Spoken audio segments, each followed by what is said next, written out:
জয়গুরু পরম দয়াল শ্রী শ্রী ঠাকুর জগৎজননী পরমা সংঘা আচার্যদেব বর্দা বর্তমান আচার্যদেব এবং সকলের নয়নের মণি পরম পূজনীয় অবিন দাদা, এদের প্রতি প্রত্যেকের চরণে আমার অসংখ্য কোটি প্রণাম। তৎসহ আজকে এই সৎসঙ্গ অধিবেশনে যিনি পৌরোহিত্য করছেন ঠাকুরের আদরের পাঞ্জাবের ঋত্বিক দেবতা, তার চরণে আমার আভূমি ভক্তিপূর্ণ প্রণাম। সবাই উপস্থিত অন্যান্য পাঞ্জাধারী কর্মী, শ্রদ্ধাবান দাদারা, ভক্তিমতী মায়েরা, যথাযোগ্য স্থানে প্রণাম প্রীতি ভালোবাসা জানিয়ে প্রভুর কথা দু এক কথা বলার চেষ্টা করছি। দেখুন, আজকে এখানে আমরা আসতে পেরেছি, দুটি সন্তান, তাদের জন্মদিন।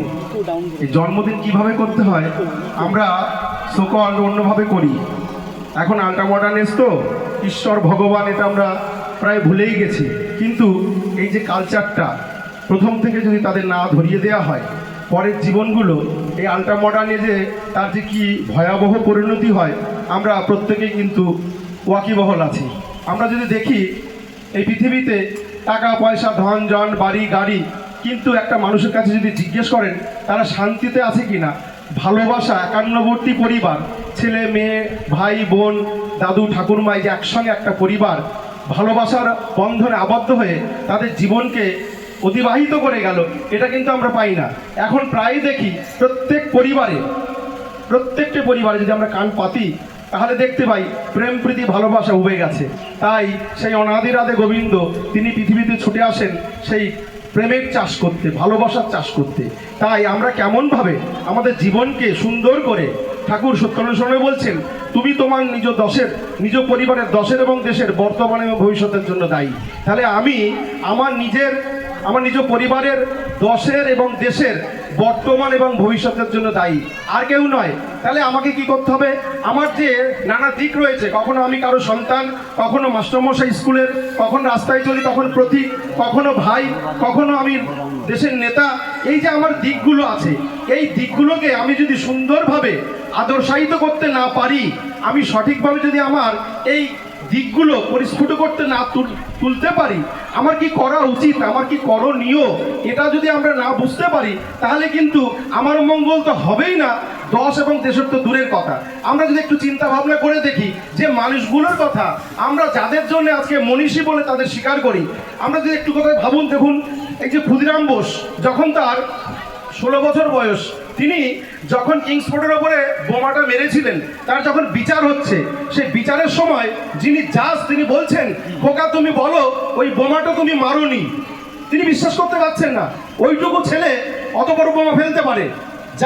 তিনি জাজমেন্ট দেবেন, তিনি দিতে পারছেন না, দ্বিধাগ্রস্ত হয়ে যাচ্ছেন। তাকে বলছে, বাবা তুমি একটিবার বলো এই বোমাটা তুমি ফেলোনি।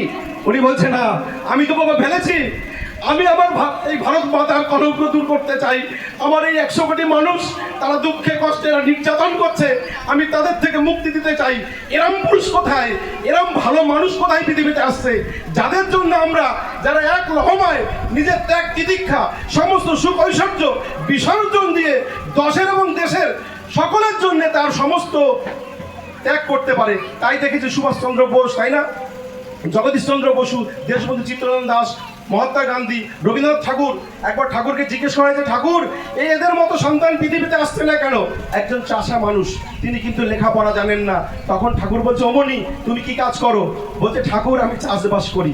আচ্ছা খোকা, তুমি যে চাষ করো, তোমার ওই চাষের মাঠে আমি যদি বলি এই এরোপ্লেনটা নামাবো, আমি কি নামাতে পারি? বলছে, না ঠাকুর। বলছে, কেন? বলছে, ওরা যে বড় যান, যদি নামাই ওখানে ধস নেমে যাবে।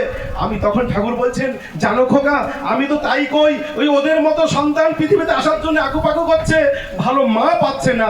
আজকে পৃথিবীতে ভালো মায়ের খুব অভাব, যে মায়ের জন্য এত বড় বড় সন্তান পৃথিবীতে এসে তাদের নিজের স্বার্থের কথা একবারও ভাবে না। তারা ভাবে কিভাবে আমার মা, আমার ছেলে, আমার ভাই, আমার বোন, আমার সবাই সুখে থাকবে, শান্তিতে থাকবে, তার কথা সে একবারও ভাবে না। তাই সে সমস্ত সহ্য করে সকলের জন্য নিজেকে বিলিয়ে দিতে পারে। এরম সন্তানের পৃথিবীতে খুব দরকার।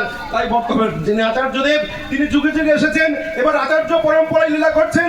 আমাদের যিনি ভাবী আচার্য, পরম পূজনীয় অবিন দাদা, তিনি বলছেন, আমি পৃথিবীতে এসেছি পুরো পৃথিবীটা একবার নাড়িয়ে দিতে চাই।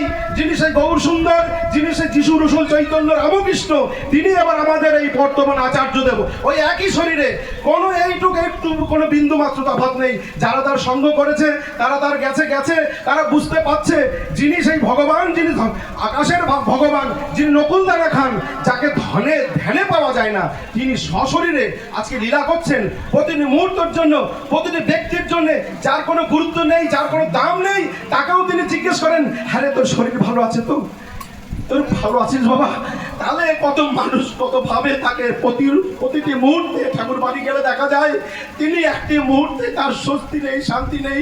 আমাদের জন্য তিনি বসে আছেন, দুবাহু তুলে আয় তোরা আমার কাছে আয়, আমি তোদের ধুয়ে মুছে পরিষ্কার করে দিই।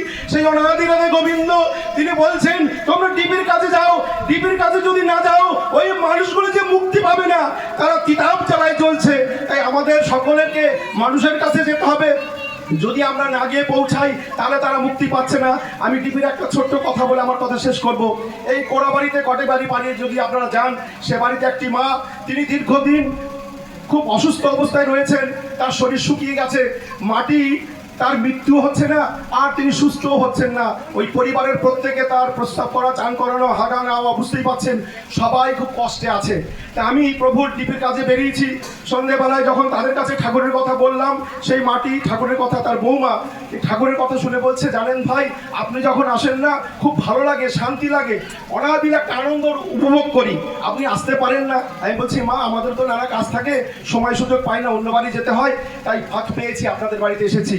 যখন এই মায়ের কাছে ঠাকুরের কথা বলছি, বলতে বলতে তিনি বলছেন, শোনেন, প্রার্থনা টাইম হলো, প্রার্থনা করলাম। এবার বলছে, দাদা আপনি দয়া করে যদি আমার ওই শাশুড়ি মা পড়ে আছে, তিনি দীর্ঘদিন কষ্ট পাচ্ছেন, তিনি শুকিয়ে গেছেন, আমাদের খুব কষ্টে আছি আমরা, তার কোনো উপশম হচ্ছে না, চলুন একবার দেখি।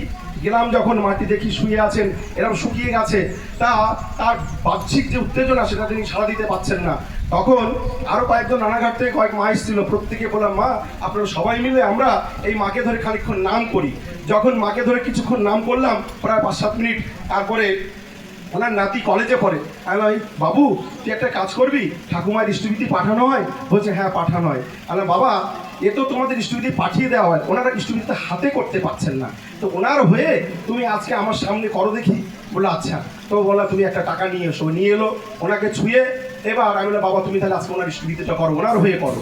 তো ওই ছেলেটি ওনাকে ছুঁয়ে কপালে ঠেকিয়ে ইষ্টবিধি মন্ত্র পাঠ করলো, ইষ্টবিধি হয়ে গেল। বললাম, বাবা, এই ঘরে তো ঠাম্মার সামনে কোনো ঠাকুরের প্রতিকৃতি নেই, একটি ফটো নিয়ে এসো, ঠাম্মার সামনে টাঙিয়ে দাও। টাঙিয়ে দেওয়া হলো। এবার ঠাকুরের সামনে হাত জোর করে বলছি, ঠাকুর তুমি অনাদি রাধে গোবিন্দ, তুমি সবার কল্যাণ করো ঠাকুর, আমার তো যতদূর ছিল আমি তোমার কাছে করুণভাবে প্রার্থনা করছি, এই মা দীর্ঘদিন কষ্ট পাচ্ছে, এই পরিবারটা কষ্ট পাচ্ছে, দয়াল তুমি এর ভালো করো, এর সর্বাঙ্গীন কল্যাণটা করো। ঠাকুরের কাছে চোখের জল ফেলে প্রার্থনা করে বেরিয়ে এলাম। একটা দিন গেল, আমি এলাম, তার মাঝখানে একটা দিন গেল, তার পরের দিন আমি যখন খবর পেলাম সেই মা পরম ধামে চলে গেছেন। আপনারা বলেন, আপনার প্রত্যেকের দেবদূত, আপনারা যান, কত মানুষ কত কষ্টে, কত যন্ত্রণায়, কত কোর্ট কেস, মামলা মোকদ্দমা, নানা রকম অশান্তিতে আছে। আপনারা গেলে না, তারা মনে হয় যেন একটা অমৃত পেল। সবাই ভালো থাকেন, সুখে থাকেন, শান্তিতে থাকেন।